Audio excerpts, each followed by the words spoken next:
Good morning, Tucson. Welcome to Mineral City TV. I'm your host, Raymond Hall. We're back today to introduce you to some more dealers here.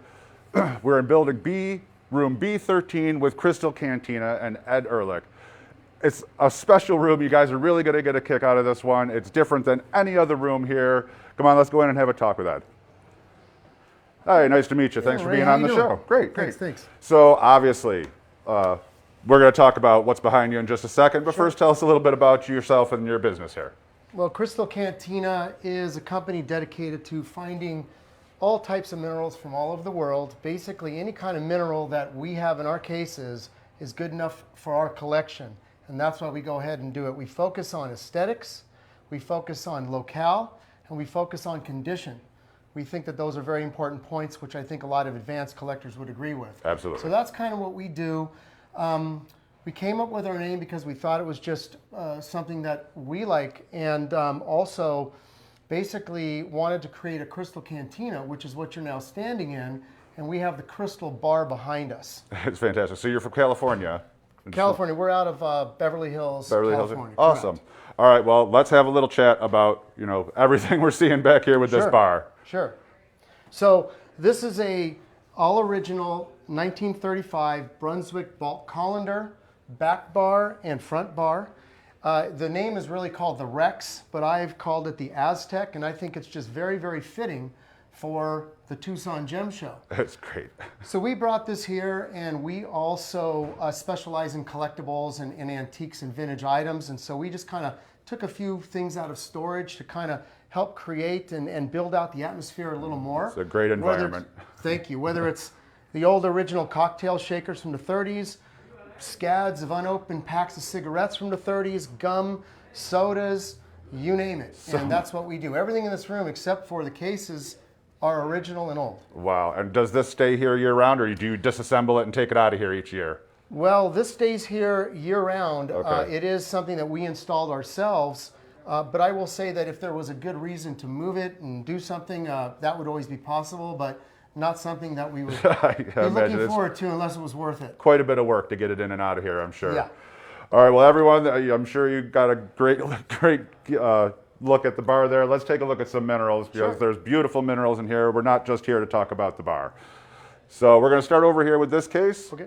And I mean, the first thing that catches my eye is that beautiful 98 Sapo. I'm a tourmaline lover. Always been a big fan of that pocket, and as most people are, it's like a holy grail for tourmaline collectors. It is. So it is. I don't get these blue cap bars very often. I mean the Sapos, sorry. And it's just nice to be able to get one. It's got a very thick gemmy cap. Some people say, well, it's not a 98 because the shape or something like that, but what I know is it's got to be pretty darn close to that. It came from an old collection, and I was just very lucky enough to get it here, because something that everybody always wants. So absolutely. Hopefully I'll be able to hang on to it for a little while before it disappears. Yeah, it's a good one, sure. And they're really nice and chunky, so much bigger than most you see. They're usually really tiny little crystals. There were big ones, but those are already in collections, and no one sees those anymore. Yep. All you ever see are the little ones.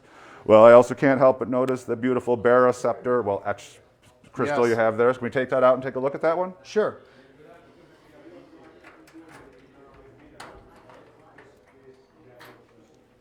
And we're going to take this one over to the bar, because that's where he likes to show off his crystals, and what a great environment to do so.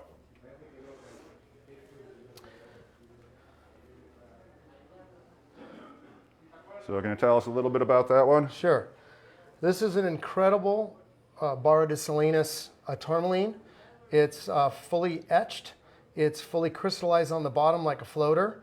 It's got incredible gemmy color. It's got absolutely no damage at all. When they made this find, which was the mid, like 2015, 2014 or so, this was one of the two best to come out of the pocket. Okay, and I was lucky enough to be able to end up with it to be able to move on to somebody else at some point. That's a beautiful large crystal. I'm going to take this and show it to them, and maybe you can go grab another specimen for us to take a look at here. Sounds good. So we'll spin this around, everyone, so you can see these really deep etchings in here, almost going halfway into the center of the crystal. Nice luster all around and no damage. Really great termination.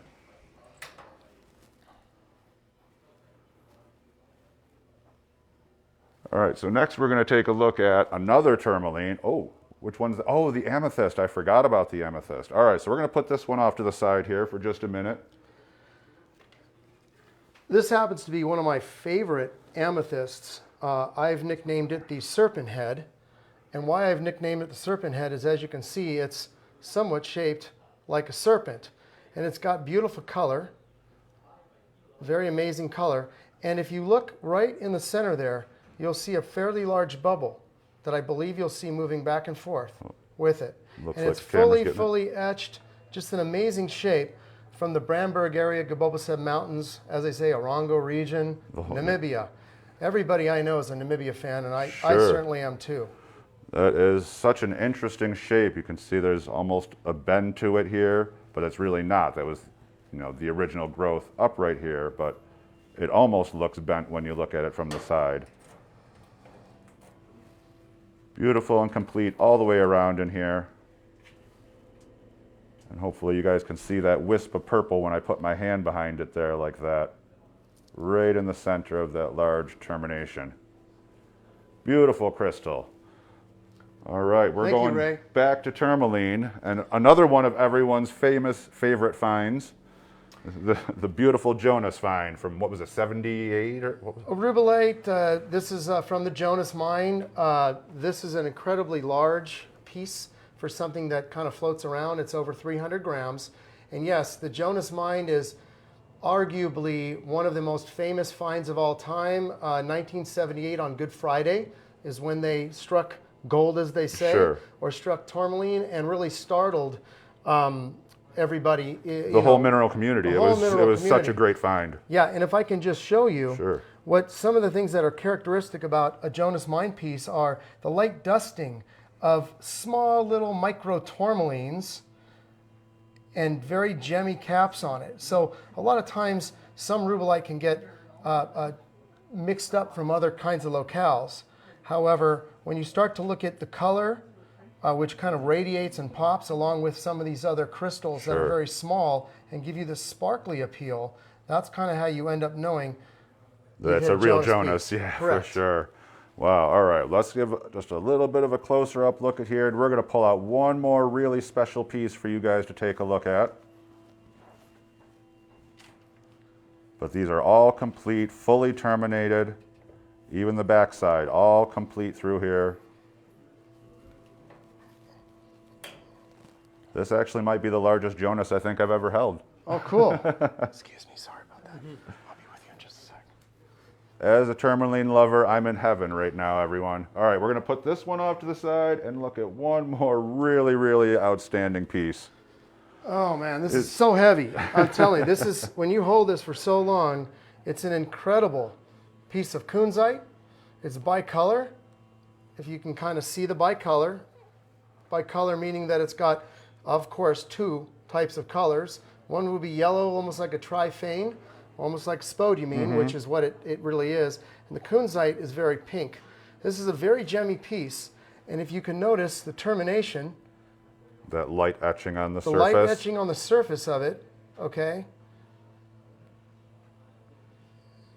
As well as the very, very glossy, very lustrous face of the crystal, as well as the bottom, which is also absolutely fully terminated. So it's a floater, or is this chunk right in here? That is totally crystallized as well. Awesome. If you take a look at it. What's the weight on this guy? Do you remember? The weight of this, as I recall, was a little over 2 pounds. It's a chunk. It came from a very old collection. It's from Dara Ipek in Afghanistan, Kunar Valley. And it's just, like I said, you put it down. When you get the lighting right on it, it just pops and glows, and it's just amazing. If you shine light down its C-axis, it just glows solid magenta pink. Let's try and do that just a little. Here, hold it up just a little bit for me, and I'm going to try and put my phone light under it to see if we can get it to. You can see that light shine right through it. Small. Yeah, it's not it's a phone light, but you can still see the just flash of color shine through there when you do that. Yeah.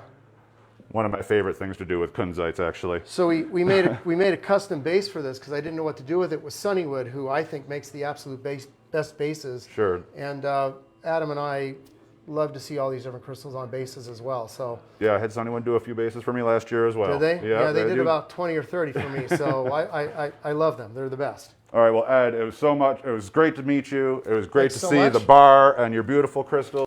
We are in room B13. It is Tuesday morning, and we'll be back 1 o'clock p.m. Mountain Time with one more show today. Thanks, everyone. 100% on the rocks.